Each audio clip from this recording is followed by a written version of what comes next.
निकल पड़े हैं प्रण करके अंबर से ऊंचे जाना है, अपने प्यारे भारत को फिर शिखर पर पहुंचाना है। नमस्कार, आप देख रहे हैं न्यूज़ टुडे नेटवर्क। आज साक्षात्कार विशेष की श्रृंखला में हम मौजूद हैं भारतीय जनता पार्टी के राष्ट्रीय कोषाध्यक्ष श्री राजेश अग्रवाल जी के साथ। राजनीति को उच्च मानदंडों के साथ आपने राष्ट्र और राज्य में स्थापित किया है। लंबे संघर्ष के बाद आप इस समय राष्ट्रीय राजनीति को एक नई दिशा दे रहे हैं। हम आपसे तमाम बिंदुओं पर जानेंगे। लोकसभा चुनाव से पहले आज आपने बरेली में अपने आवास पर कुछ बातों के साथ मीडिया से सामाजिक सरोकार, विकास और कई बिंदुओं को लेकर चर्चा की है। नमस्कार सर, न्यूज़ टुडे नेटवर्क में आपका स्वागत है। लोकसभा चुनाव से पहले केंद्रीय सरकार की तमाम योजनाओं को लेकर आज आप मीडिया से रूबरू हुए हैं। क्या मुख्य बातें रही हैं? मुख्य बातें तो इतनी सारी हैं कि ना मैं बोल पाऊंगा और ना आप कह पाओगे। 9 वर्ष का बहुत छोटा सा कालखंड, आदरणीय प्रधानमंत्री जी का नेतृत्व, उनका विज़न, जिसने संपूर्ण विश्व के अंदर भारतवर्ष को एक अलग स्थान पर लाकर खड़ा कर दिया है। ऐसी नई संभावनाओं और नई क्षमताओं के साथ भारत बहुत तेज़ी से आगे विकास की ओर बढ़ रहा है, और इसलिए भी बढ़ रहा है। पंडित दीनदयाल जी उपाध्याय ने कहा था, अंत्योदय, आखिरी बिंदु पर बैठा हुआ जो व्यक्ति है, जो गरीब है, जब तक वहाँ पर हमारी योजनाओं का लाभ नहीं मिलेगा। और आदरणीय मोदी जी ने उस चीज़ को ग्राह्य करते हुए समाज के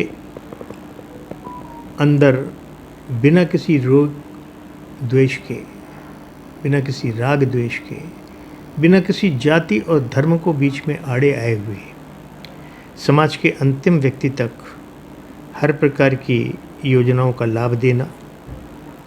और मैं तो ये कहूँगा कि आदरणीय मोदी जी कहते हैं कि 2024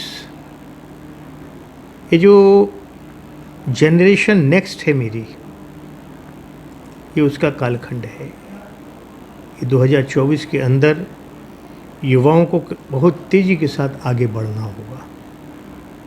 समाज का विकास, देश का विकास, संपूर्ण भारतवर्ष को फिर से विश्वगुरु के स्थान पर बिठाने के लिए हम सबको वर्तमान को मिलकर बदलाव की उस श्रृंखला को, जहाँ बदलाव आवश्यक है, करने होंगे।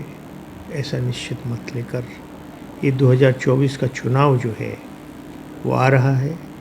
हम लोगों को बहुत कम समय रह गया है, और उस कम समय में जो है वो बहुत कुछ करना है। पीएम मोदी जी ने समय समय पर सार्वजनिक मंचों से वंचित समाज के उत्थान और उद्धार के लिए तमाम बातें कही हैं। अभी मीडिया में एक इस तरह की बात अभी देखी गई। जेपी नड्डा जी, भारतीय जनता पार्टी के राष्ट्रीय अध्यक्ष, उन्होंने खास तौर पर फोकस किया कि दलित समाज के बीच लगदग कुर्ते, शानदार कपड़े, शानदार गाड़ियों वाले नेता अब वो समाज के बीच दिखावे के तौर पर जाते हैं, लेकिन लगातार उनके साथ रहने से कतराते हैं। खास तौर पर विशेष फोकस लोकसभा चुनाव से पहले पार्टी ने दिया है। क्या कहना चाहेंगे? ये मेरे राष्ट्रीय अध्यक्ष ने जो कहा है उस पर कोई कमेंट करने का औचित्य नहीं है। जो कुछ कहा है बिल्कुल ठीक है। मैं तो ये कहूँगा कि भारतीय जनता पार्टी के यशस्वी प्रधानमंत्री जी द्वारा जिन योजनाओं की चर्चा की जाती है, और जैसे मैं कहूँ कि मुद्रा योजना है, अब कहाँ से है? इतनी बड़ी योजना दिया उन्होंने कि ज़ीरो बैलेंस के ऊपर जो है वो खाते खुलेंगे, तो वो गरीब महिलाओं के लिए था। शौचालय की योजना, प्रधानमंत्री आवास योजना, जो महिलाओं का कहीं पर भी जो है वो नाम नहीं होता था, कंपल्सरीली जो है ये कहा गया कि ये महिलाओं के नाम से होगा। तो शोषित और वंचित में भी लोग जो हैं वो उसमें जातिगत वर्गीकरण करके चलते थे। लेकिन भारतीय जनता पार्टी एक ऐसी पार्टी है जो आज राष्ट्र की नहीं, विश्व की सबसे बड़ी पार्टी है। सदस्य संख्या में भी, कर्तृत्व में भी, सब चीज़ों में उनके अंदर इस प्रकार का भाव नहीं है। संपूर्ण समाज के सर्वांगीण विकास में भारतीय जनता पार्टी लगी हुई है। हाल में नगर निगम चुनाव हुए, पार्टी ने शानदार जीत दर्ज की। बरेली में फिर से भगवा झंडा बुलंद हुआ है। कुछ बरेली के विकास को लेकर एक प्रेस नोट आपका हमारे हाथ में, और बरेली के विकास को लेकर कुछ थोड़ी सी टीस, कुछ ऐसे प्रोजेक्ट जो यहाँ होने चाहिए थे, यहाँ एम्स होना चाहिए था, यहाँ IT पार्क होना चाहिए था, फूड पार्क समय से बन के तैयार हो जाना चाहिए था, कुछ ऐसे सड़कों को लेकर एक शहर के लोगों की एक परेशानी, आपके इस तरफ से जनता को क्या कहेंगे? ये परेशानी तो परेशानी है, इसमें कहने न कहने का औचित्य नहीं है। इतना ज़रूर कहूँगा कि बरेली को जो उसका हिस्सा मिलना चाहिए था वो नहीं मिल पाया है। मैंने एक उसमें उदाहरण लिखा है जो आपने अभी नहीं बोल पाए, कि लखनऊ से दिल्ली जाने के लिए एक ही रास्ता था जो NH-24 कहलाता था। कितनी जाने गई हैं कि शाहजहाँपुर रोड के ऊपर पूरी की पूरी बस जो है वो जल गई थी। दोष तो कहीं ना कहीं था।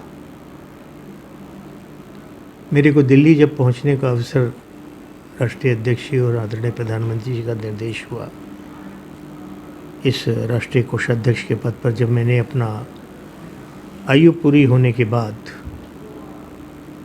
वित्त मंत्री का पद छोड़ा कि मैं 75 वर्ष का हो गया हूँ, मेरे को दिल्ली इस पद पे बिठाला गया।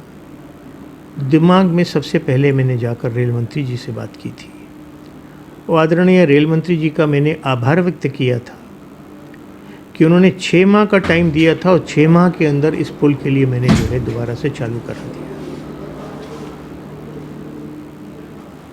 जिसका जो दायित्व होता है उसको अगर पूरा नहीं करते हैं तो पीड़ा होना तो स्वाभाविक है। बरेली को उसका हिस्सा नहीं मिला, लेकिन अगर एक एक्सप्रेसवे बन गया तो हर लकीर से बड़ी लकीर खींची जा सकती है। और इसलिए मैंने कहा है कि आने वाला समय जो है, जो जनरेशन नेक्स्ट का है, बरेली में बहुत कुछ है, बरेली में पोटेंशियलिटी है, लेकिन बरेली के युवाओं को, बरेली के उन नेताओं को, बरेली के उन जागरूक वर्ग को जो कुछ करने की क्षमता रखता है, बहुत कुछ करने की क्षमता रखता है, उसको दबा कर रखा गया है। अब वो समय जा चुका है, निर्णय हैं वो समय से लागू हो गए। बहुत बहुत धन्यवाद। तो हम इस समय मौजूद थे भारतीय जनता पार्टी के राष्ट्रीय कोषाध्यक्ष राजेश अग्रवाल जी के साथ। 2024 के विजय लक्ष्य के संकल्प के साथ आपने तमाम बिंदुओं पर हमारे साथ चर्चा की। मैं नई खबर के साथ, नए साक्षात्कार का हम फिर हाजिर होंगे। तब तक के लिए नमस्कार।